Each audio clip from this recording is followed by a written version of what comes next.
Installing a Bionizer pod. It is the same process to install both the Bionizer Anode pod and the Eco Oxidizer Oxypod. Here is a view of the Bionizer Anode pod for the Bionizer Chlorine-Free Swimming Pool Ionizer. Here we are removing some old pipework and fittings and installing a new anode pod. We have removed and replaced the old pipe and fittings with a clean length of PVC pressure pipe. To fit the pod, remove 20 centimeters or 8 inches of pipe with a suitable saw. Remove any plastic debris from the ends and place the barrel union ring onto each end of the pipe as shown, before commencing to glue the barrel unions into place onto each end of the pipe.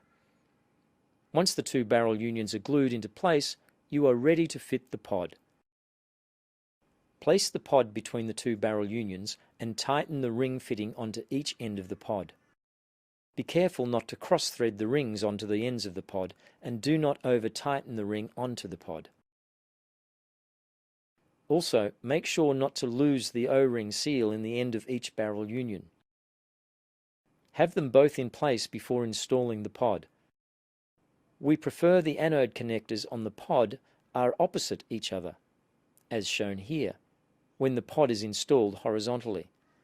If the pod is installed vertically on the pipe, this arrangement is ignored. Now connect the anode lead from the Bionizer as shown.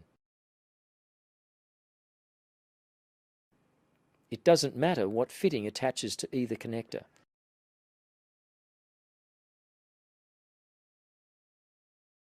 Allow some time for the pressure pipe glue to dry on the barrel unions and pipe.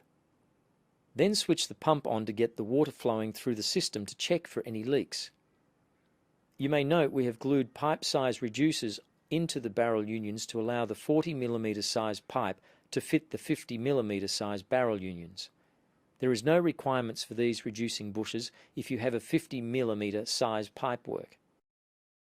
That is how to fit our anode or oxypods. When the time comes to change a pod, simply unscrew the barrel unions from the old pod by unscrewing the rings holding the pod in position. Fit the new pod, tighten the rings, test for leaks, and don't forget to recycle the old pod.